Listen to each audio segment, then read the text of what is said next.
We won't go over every single thing, but just the highlights, the important stuff. And so that way you can figure out and anything we go over, you can write down, but also that way you can go back and look at it in your book, because there's a lot of pictures and whatnot. So just to give you a place to reference this information at. So the name of this section here is bivariate statistics here. Now, bivariate, that means that we've got two variables going on. And so the main thing that we're going to be talking about for the next couple of days is we're going to be talking about this concept of correlation. Now, when I use the word correlation, I'm talking about there being a relationship between two variables. And it could be that there is a positive relationship. So when there's a positive relationship, that's when the majority of the data, as one axis increases, the other axis increases. The general direction of the data goes upward as you trace it from left to right. And there's a couple of different ways that we can describe these correlations. And so direction is one of these things. And a positive correlation, generally the independent variable, if that increases, that's going to result in your dependent variable increasing as well. Another type of direction we have is negative direction, and that's when the trend is going downward here. And so generally we use that when the independent variable, when the x is increasing, the dependent, the y-axis there, is decreasing as well. And then there's also, for randomly scattered points, we say that there is no correlation. So if you want to sketch those graphs and write positive, negative, and no correlation, you can do that. The next way that you can talk about correlation, the way you can describe, is linearity. And so when a trend exists here, if the points that you're plotting here for your scatter plot make a straight line, we say it's linear. And if it is not, we can say that it is nonlinear. It does not follow a linear pattern. So if you want to draw these two examples right here, you can call one linear, one nonlinear. And then another measure that we can use here is what's called the strength of a correlation. So when all of your data points are packed in together here, and it looks like you can draw a line through most of them pretty easily, that's called a strong, and if it's a strong correlation, and if that data is going upward, it's a strong positive. If it's going downward here, we call it a strong negative correlation. Now, if the data is sort of packed together, but it's not perfect, it's kind of there, but not all the way, but still trending upward, we call that a moderate positive. And the same thing, if it's going downward, we would call that a moderate negative. And then the further apart it gets, we just say it's a weak correlation. If the data is trending mostly upward, we say it's a weak positive, and vice versa for weak negative. So we can have strong, we can have moderate, we can have weak, and then we can have no correlation at all. And so now, another thing, so we talked about outliers a little bit in that section with box plots and whatnot. So kind of how you determine outliers depends on the type of data, depends on the type of graph you're using here. So generally with outliers, again, with their isolated points, they don't follow the exact trends of the data. They're set apart somehow, some way.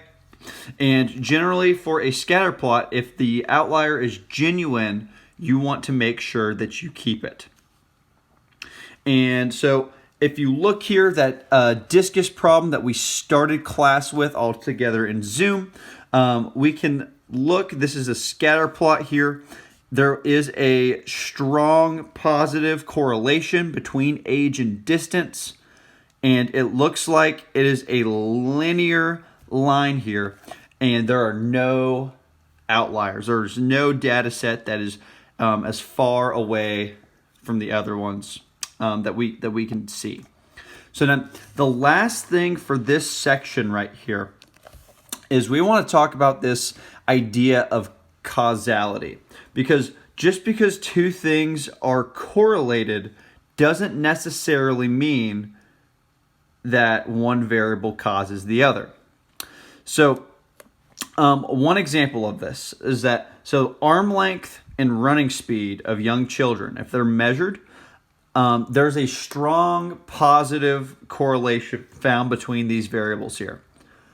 Now, that does not mean that if you have short arms, that means your speed is going to be lower. That does not mean that your high speed causes your arms to grow long. However, there is an underlying variable there that causes you to causes both those things to increase at the same rate, which is age. So just because there's a strong correlation, if there's a strong correlation between two things, that does not mean that that they cause one another. It just means that they're correlated. They're related to one another. That word related is in correlation. So, however, if a change in one variable causes a change, what we do is we call that a causal relationship. And what we can do is say, okay, in these cases, the independent variable explains the dependent variable. And it is more natural to use the terminology explanatory variable and the response variable right there. So the explanatory variable is the variable that kind of explains what's going on. The response variable is almost a reaction. It's the why. And in cases where a causal relationship is not apparent, we cannot conclude that a causal relationship exists based on high correlation alone. Correlation is not enough to talk about causation. So we're going to look at an example here. And so this is number 2 on page 105 if you're wanting to follow along there. But basically what we've got here is we've got a table here that represents the amount of hours that a hairdresser worked each day last week and how many customers she had per day. And so we're going to answer some questions about this, kind of just to put this vocabulary to use, kind of just to get our minds right with this. So the first thing that we want to answer here is, okay, what is the explanatory variable? What is our X variable here? And so if you're thinking to yourself, okay, well, this X variable should just be what? Think to yourself real quick. That should be the hours worked right there. So the explanatory, the EXP, we're just going to say is the hours worked. And then the response variable here is the number of customers. So then what we can do is if we got a data set, sometimes you can kind of, it's difficult to look at this table right here and to visualize any sort of relationship here because it's all cluttered here. So a scatter plot is what we can use to organize this information to search for correlation. So please forgive my, let's see, 2, 4, 6, 8, 10, my poorly scaled graph here. 2, 4, 6, 8, 9. So there's one coordinate right there. That's 8, 9. So we're going to go 4, 2, 4, 6 right there. We're going to graph each of these to try and see if we can figure out if there's any kind of correlation here. So 10, 4, 6, 8, 10, 12 right there. Let's see. 8, 2, 4, 6, 8. There's a 7 right there. We're going to go 3 up 4. And then we're going to go 6, 1, 2, 4, 5 right there. So there's our scatter plot for this information right there. And so C is asking us, okay, on which 2 days did Tiffany have the same work hours? So let's see, the work hours Monday and Friday were the same work hours. So I'm going to list that real quick. Monday and Friday. And then the day that we had the same number of customers was Wednesday and Sunday.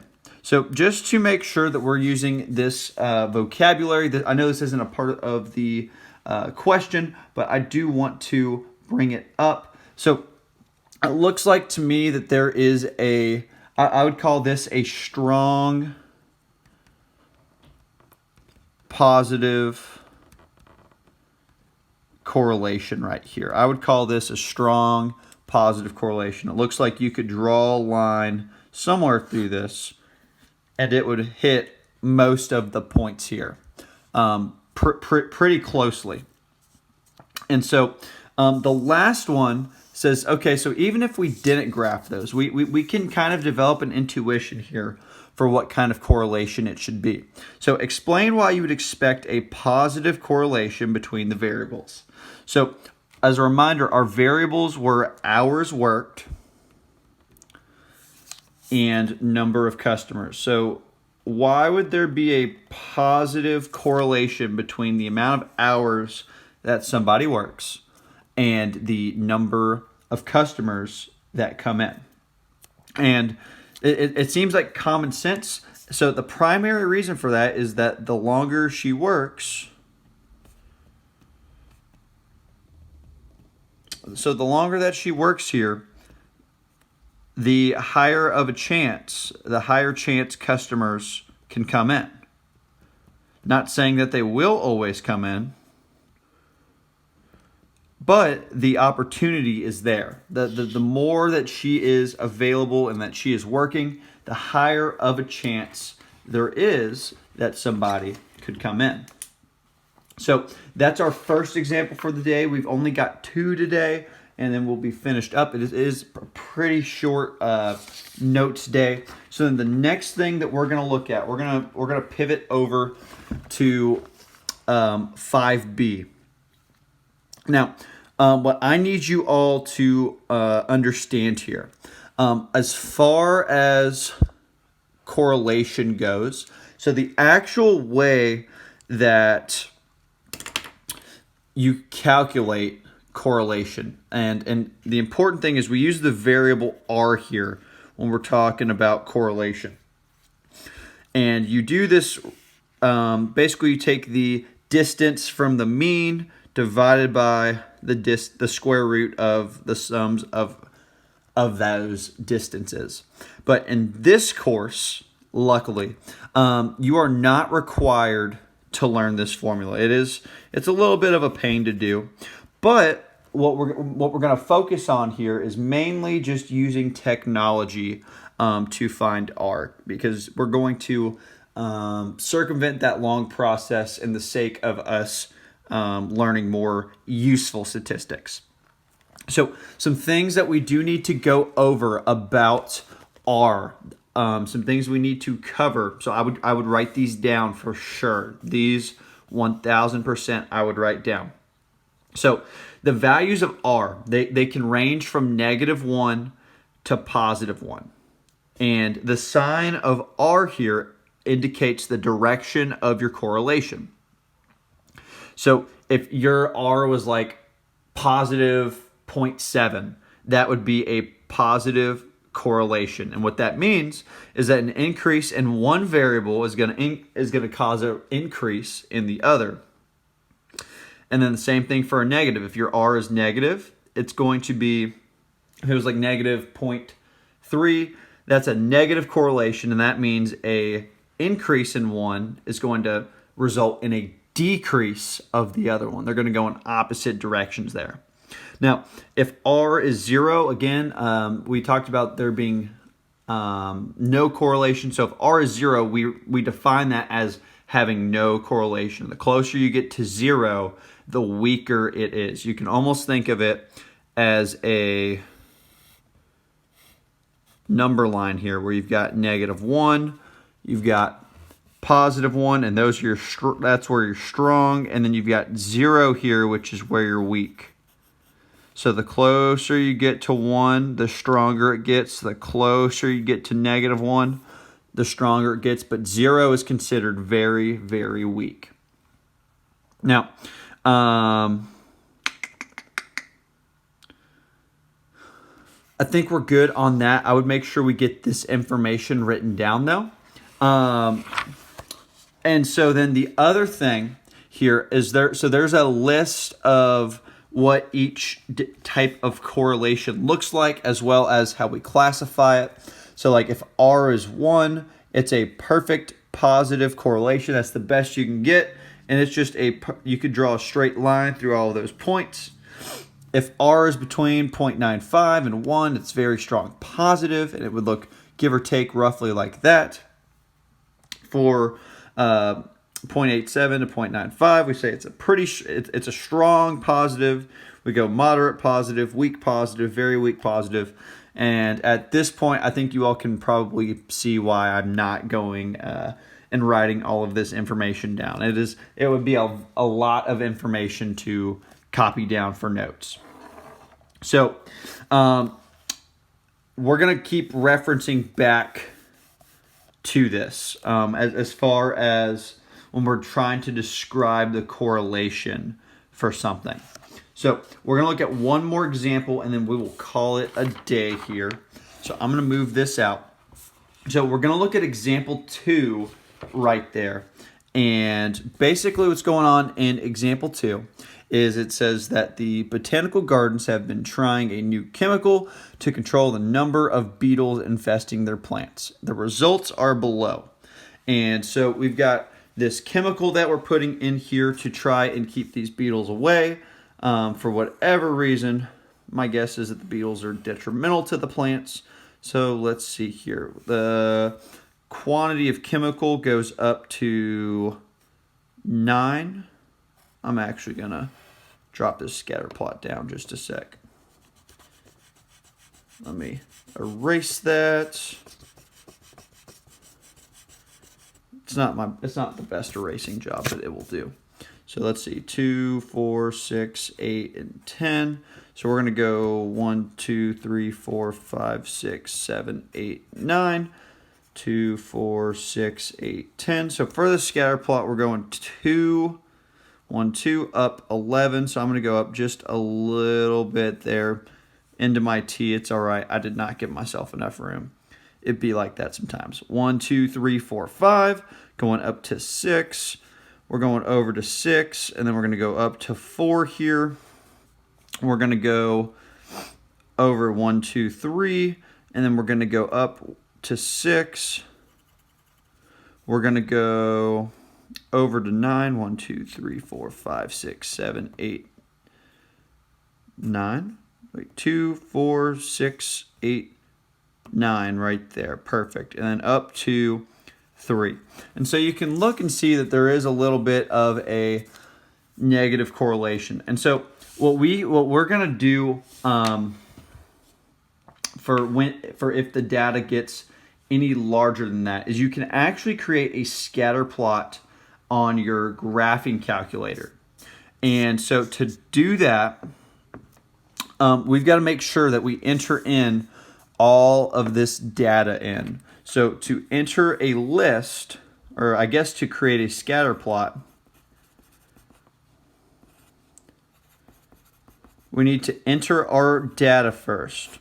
So to do that, if you go over to Stat and then Edit. So let me check one thing. I need to make sure that my phone is not in low battery mode, so then that way it won't try to get dark on me. So back to it. So if you go to Stat and then to Edit here, you can punch in that data. So your L1 is your X, your L2 is your Y. And so we're going to enter in that information. And then the next thing, if you want to get out of there, so after we've put that data in, what we want to go in and do is go in and say, okay, we're going to turn the stat plot on. So if we go to second and stat plot there. Now, when we click on the actual plot here, we need to make sure that the X list, so I think the default is L1, L1. The X list is holding our list 1. We need to make sure that the Y list is holding L2. And then if you go and you look at that graph there, that matches, give or take, roughly what Mr. Price had for his scatter plot. And so moving forward, we're going to be figuring out some lines that go through those so we do need to, it's not absolutely dire that you create a scatter plot today, just to give you a little, and so let's see, it was second and stat plot, and then you have to turn one of those stat plots on. So turn plot on. Now, to determine the correlation coefficient here, so we can tell that we've got a negative data set here. We've got a negative correlation, give or take. So when we calculate it, it should be negative something. And it looks like it's moderately strong. It looks like the data is kind of close together.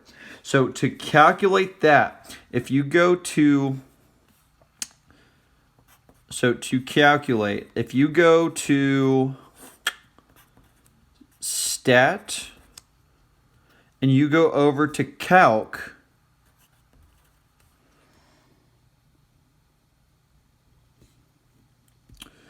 what we're going to calculate here is not one var statistics, excuse me, stat, and go to calc. We're going to do a linear regression. Now it should just have the list in there. You shouldn't have to enter anything. And if you're looking at that and you're like, wait a second, Mr. Price, I've got the A, I've got the B, but I don't have any of the R stuff. If you need to go over to mode here, make sure that your statistics, your diagnostics here are turned on. If they're not turned on, R will not pop up. And basically that's just telling us how good of a fit this is. But the only thing, so we're going to calc and then we're going to do a linear regression, a linreg. And the R value is the only thing we're interested in here. So R here is negative 0.8589. And that kind of matches the eyeball test for the negative, somewhat strong correlation. So then the last thing we want to do is say, okay, describe correlation between quantity of chemicals and the number of surviving beetles. Now, as a reminder, kind of our reference for correlation is going to be this page in the book. So if we had a negative 0.8589, that's going to fall around here. So that's going to be a moderate negative correlation. So we're going to refer to that. We're going to say, okay, well, that was a moderate negative correlation. And so what that means is that in general, so there's exceptions to everything, the more chemical used, the fewer beetles survive. So they're clearly not cockroaches. Although I don't know if cockroaches are technically beetles. I'll need somebody to tell me that. I actually don't know. I'll have to look it up after this. But that is all that I've got for you all today as far as correlation is concerned. Again, I apologize for the unorthodox way of notes. I really just didn't have time to write down all of this in time to have notes ready in a timely fashion. So this was had to innovate. So I appreciate you all hanging in there with me. And again, if you all have any questions, any concerns, please let me know and we can get those sorted out. Y'all have a good rest of your day. Bye.